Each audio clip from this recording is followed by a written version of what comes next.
Friends, look at this beauty over here. Canadian Tire Center. This is the main arena, home of the Senators. Our fellow countryman Artem Zub defends against pucks right here.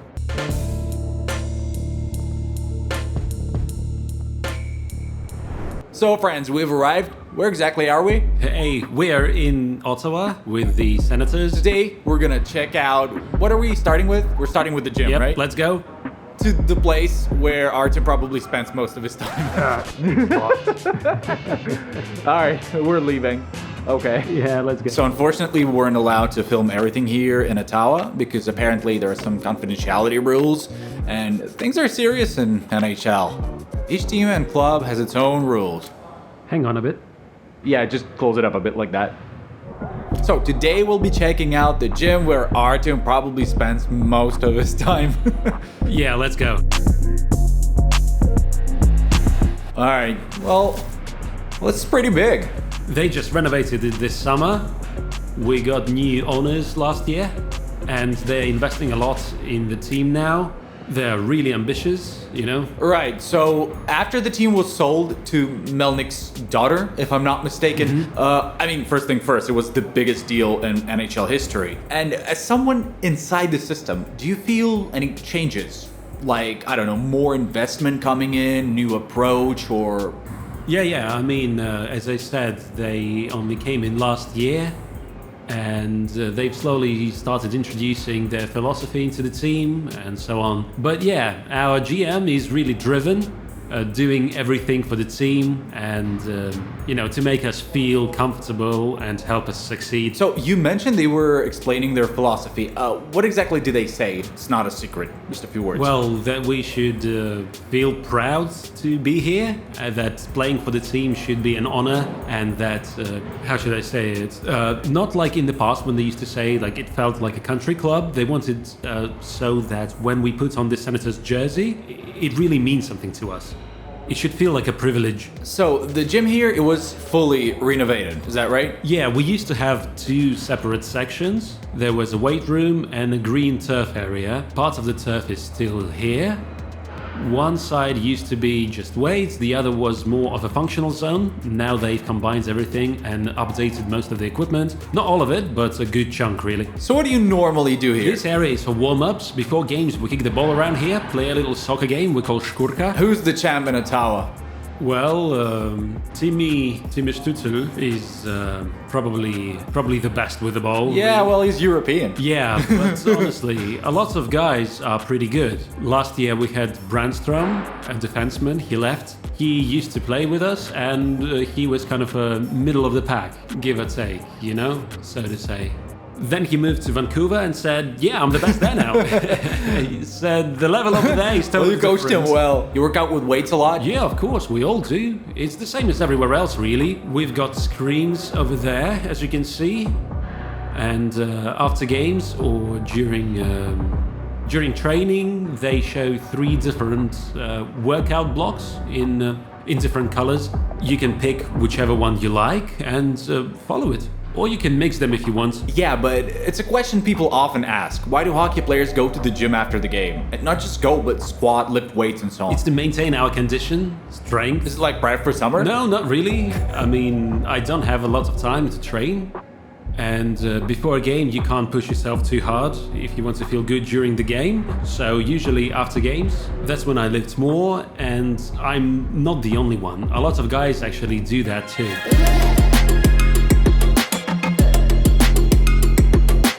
So this system here, it sets the load from a computer or something? No, these are pneumatic machines. You do this. So you pump it up and it sets the resistance. Yeah, exactly. And all these racks here, 1, 2, 3, 4, they all work on that principle. So basically, weights are going out of fashion. Now it's all about these high-tech ones, more advanced, We actually use these a lot, especially in the summer when all of the guys go home. And a lot of local gyms don't have these, what do you call them, cable machine setups, and we really miss them. No, the gym is really nice. It's brand new. Even the red and black color scheme looks cool. What's this over here? Looks like they patched it up over here. Something was... No, I mean overall. This is where we do our stretching. Oh, like tatami mat? Yeah, you can try it without the shoes if you want. Hey, what's this thing over here?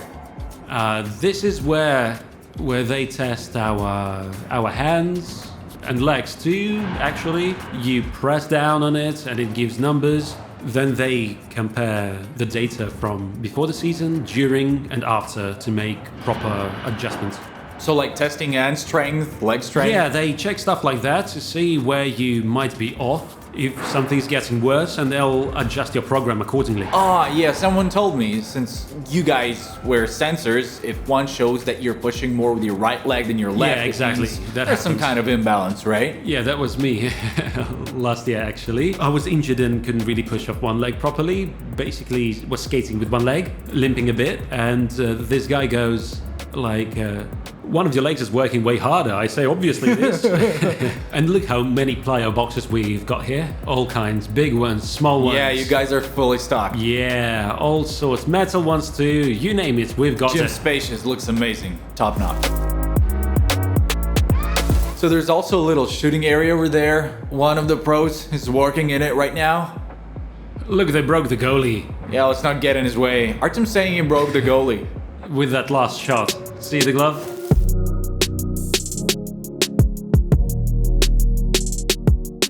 And the logo, did they cover it on purpose, like with that rug? Yeah, especially when media comes in. So no one steps on it, right? Yeah. And look here, this is my stuff here. Just a net bag, self-coached setup. You trained by yourself today? Yeah, I did. Alone? Yeah, I rented the ice. What do you do out there? Well, I've got a set of drills I do. Mostly working on my Are those arms. from your friend? Or you came up with them? No, they're actually from Dima Afanasinkov. You might know him. He lives in Tampa. Is he a coach? Yeah, he's a skills coach, actually. He coaches kids now. He used to play for Tampa, won the Stanley Cup. I began training with him back when I was still playing in Russia, maybe 2 years before I left or so. I used to visit him in the summer just to work on my arms and hands. I really like the muscle memory work, the repetition, the movement patterns. So I went to see him, and the first time I trained with him, I felt a huge difference right away. Did you do anything special or unusual with your gear? Yeah, look, those are mine. Can I grab it? Yeah, sure. So, what do we have here? This is for blocking shots, right? Yeah. This is to protect the spots that get injured pretty often. So basically yeah, I kind of put it together myself. I don't know if it actually helps, but I figured, why not? Regular stuff doesn't help. So you stick it right over the bone, basically. Well, yeah. And the league's fine with that? They don't mind? Come on, it's not a big deal. Now that chest protector, that thing deserves legendary status. Just look at it. That chest is elite. Is that from CSKA? From Russia? That's from back in Khabarovsk. From Khabarovsk? Yep. So you're already looking into the future back in Khabarovsk. Look, it even has Yeah, the I think the NHL one with the badge. badges on purpose. But honestly, it feels like all our gear used to look like that. This is just classic. And actually, I haven't seen anyone else wearing RBK. I think you're the first one I've seen with it. They probably ran out. That's a legendary piece, a real legend. And you still It needs some fixing up already. still play with suspenders? Yeah. That's something from childhood. I never actually tied this part up. Most guys do, but for Yeah. me, it's not comfortable. Feels too tight or something? Yeah, kind of.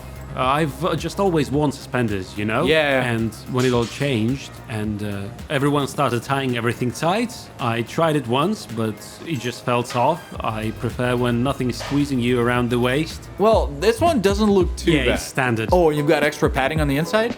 Right? No, they came like that. The only thing is that this little piece, I took it off a newer model, stuck it on here. Yeah, it's that's just what a I bit thought. thicker, a bit firmer. So you just reattached it? Yeah, the old one was all beat up and worn out with the All right. time. Okay, your shin pads are fine. Okay. Elbow pads look new too. Actually, your gear overall looks pretty decent. Well, no one really uses the 1X anymore. It's a shame they stopped making them. I like them because the elbow pads have this extra sleeve, like an additional layer. Yeah. And you slide it on, and it fills well, snugly. I'm not a fan of how some guys put theirs on. yeah, and, they wrap them over. yeah, so they don't slide off. But I don't like having my arm exposed like that. This design helps. It's rubberized here too, and there's a strap to keep it in place. All right, and the gloves? These used to be 2-hands. See, they just swapped out the logos, but yeah, those are 2-hand gloves. You don't sew in any custom protection? No, never tried, to be honest. I've borrowed from the guys, but it still feels firmer. Have you seen anyone on the team do something unusual or cool with their gear? Nothing feels unusual anymore, you know? Yeah, that's Everyone's true. got their own preferences. Whatever works for them. Who's the DJ in the locker room? Who handles the music? The DJ, Chabot, always plays music before games. Harmonic, sometimes too. And Drake Batherson also puts stuff on. And Josh Norris does now and then. Mostly those guys, yeah. Let's go check out the equipment room.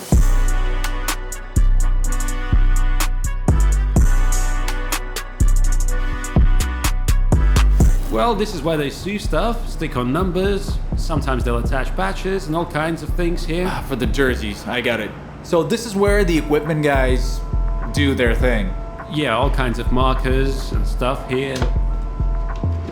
Well, yeah, basically this is the service And zone. by the way, we skipped something earlier. I'll show you the tape drawers back in the locker room. Well, this is This just... is the molding machine, the sharpener. They brought it in this year. It's actually a pretty cool thing. You can even buy one for home now. And It sharpens skates automatically. yeah, exactly. They use it when the blades are brand new, just to get that first grind in. It's kind of a must. Oh, got it. So first they use this, and then once the season starts, they switch to the regular sharpening machine. So how many pairs of skates do you go through in a season? Oh, I've got a whole story about my skates.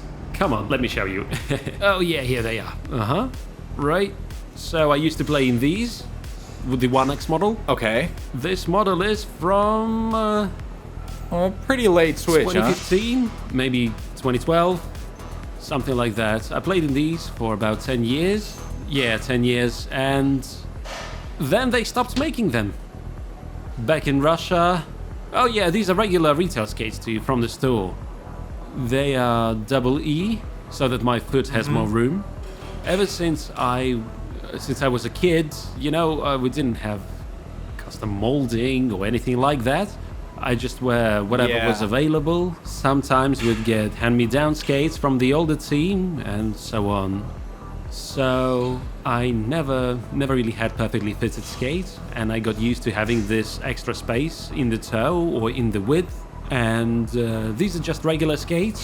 And once they stopped making them at the factory, I started searching all over Russia and on all sorts of platforms. Bought every last pair I could find. Last year I ran out of them, unfortunately.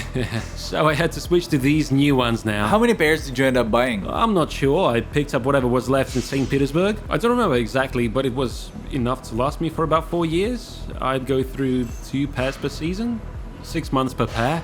And over there, look, I've got another version of the same model, still 1X, just a little newer. I found those this year too. The width is a bit different, but it's alright with the time. And here's something cool actually, since we're talking about gear. Check this out, see how the toe caps on mine are different? Alright. The width is different, and Why are the toe caps different? I don't like the new ones.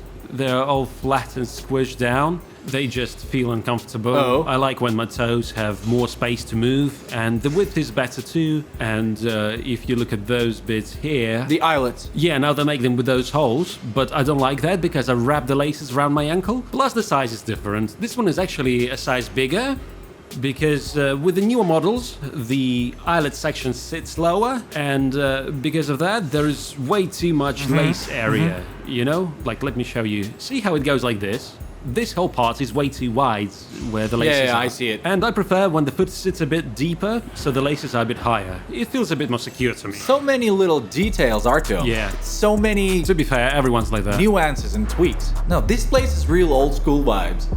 People working, there's a coffee machine, family photos, Club legends legends. up on the wall. Yeah, legends. Skate blades. Oh, what kind of contraption is that? That one is for profiling the blades. Is that also for sharpening? No, profiling is a bit different. It adjusts things like the toe and heel height, Oh, I depending get it. on what you need. Obviously, I Funny story, actually. This summer, my dad called me from work. He's a pilot. And one of the other pilots, I guess he's a hockey fan. So dad calls me and says, hey, someone at work wants to know what's your skate profile. He has the phone over to the guy and I'm like, I have no idea what my profile is. So I just say that I grind off a bit more on a heel and on a toe because it just, for me, it feels better on the ice. So that's your profile, huh? Yeah. People probably know more about that than I do. A shoemaker without shoes. No, I mean, seriously, I've never seen a machine like that before. Pretty interesting. These are all your profiles, right? Yeah. Everyone's. Well, not exactly profiles, more like sharpening specs. And here, everything is locked up. There's chewing gum and stuff in here. Oh, you guys chew 5. And over there, we've got a TV hidden away from everyone. So this is where you guys review game footage? No, the video review happens in the meeting room. This is more for pre-game stuff like face-off matchups and things like that. Oh. And over here, we've got all our gear. Tape, laces. Wide rolls too, all kinds of stuff. This place is a dream. The stick room, it's like a vault. Yeah, those are the ones that we're using, and we've got a stock room further down. Where are yours? I feel like you've got more sticks than anyone else in here. Well, they no? piled up after our row game, to be Seriously, honest. how many are here? Can we count We just them? got back from row game. We had, 3 or 4 games. We played at home and then hit the road pretty much. And I prep a new stick for every single game. So now that we are back, I've got to sort through all of them. Why a new stick every game? I just like it that way. And what do you do with the one from the last game? I mean, if it didn't break. Sometimes I'll keep using it during the practice until it's done, or if it's got a slight crack or so, I just toss it in the pile. They get sold off somewhere. Or worst case, I give it away. Is that because it gets softer and you lose the feel? Is that right? Or Yeah, what? it softens a bit, loses some snap, and honestly, it's like 50% performance, 50% superstition. Oh, okay, I get Not it. really superstition, but more like it already played the game, it's done its job, you know? So yeah, I've got quite a bit. It's, the same model, just different paint jobs. That's all it is, just different color. What model are you using? This year I went with the Nexus DK. I think it stands for dual kick or something like that. So your stick's a 102 flex, right? And what's your weight? About 92, 91 kilos. And you cut it down, right? Yeah, but it comes a bit extended initially. Do you cut off a lot? Yeah, let me show you. I cut about Let's stand them up here and compare. this much, yeah. It looks The like... thing is, the standard sticks, you see the flex is measured from Yeah. here. So if this is 102, then once it's cut, it's probably 90 or so. To be fair, I don't even know. And do you figure out all the specs yourself or does someone help you? No, I do it all myself. Let me show you the curve I use. Okay, let's see. My first World Championship was back in 2017, so we went and played. That's when Kucherov and Nemesnikov came too. They were still playing together. I remember we were just chatting and they were talking with Ivan Provorov about the stick curves.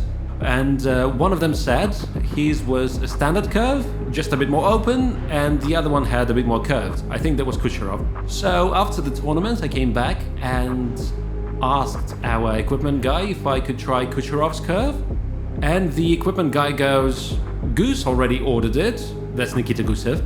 So I told him, all right, just get me the same one. In the end, it turned out to be a different curve than Kucherov's. It was Gusev's, and I think Nikita still plays with it to this day, and I've been using it ever since too. So in the end, they gave you the wrong curve and you just stuck with Gusev's? Yeah, exactly. It's more or less similar to P92, just a little more curved.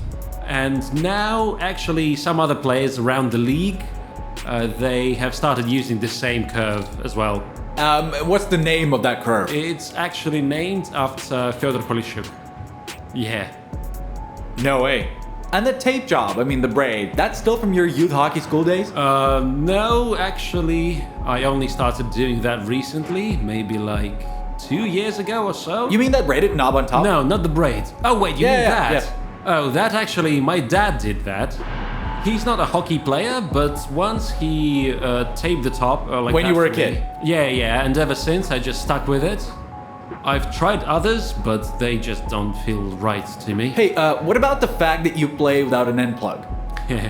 It's more comfy. But why though? I don't really get it. Well, I've tried using it once, but it kept sliding out. Yeah, it starts to slide I have no out. idea how to keep it in place. One of the guys here, the number 43, Cleven, he uses a plug.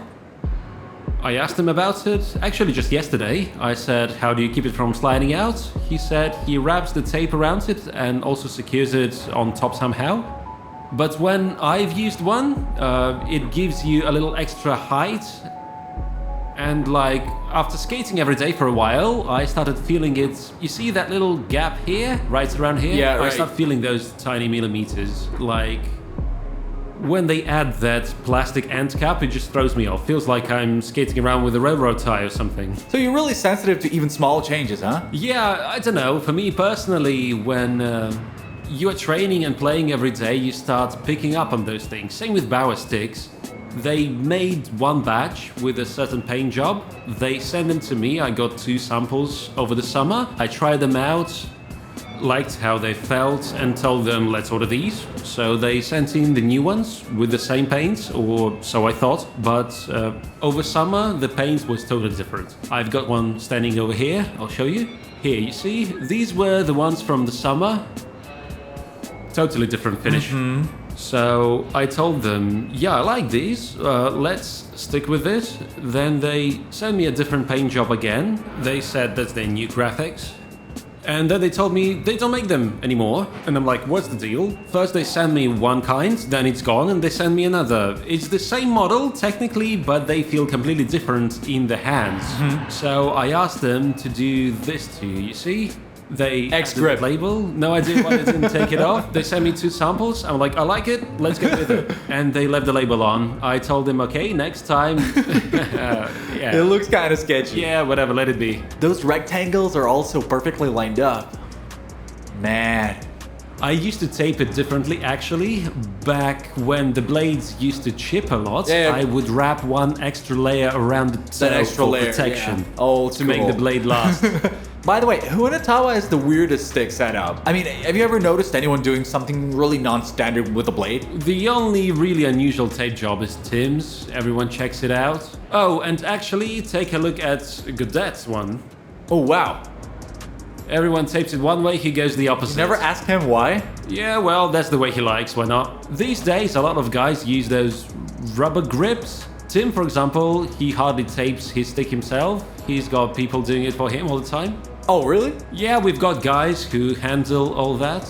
And I'm probably one of the few who still cuts, sands, and works on my own sticks. Everyone else just hands it off to the equipment guys. They've got a cut stick template for each player, and they trim it to match that. Oh. They cut the rubber grips, slide them on, and most guys only tape the blade themselves. Hey, why is Stutzle's nickname Machi? Do you know? No idea, he just picked it by himself, I guess. Well, he is... Just for fun. yeah, he's a fun dude.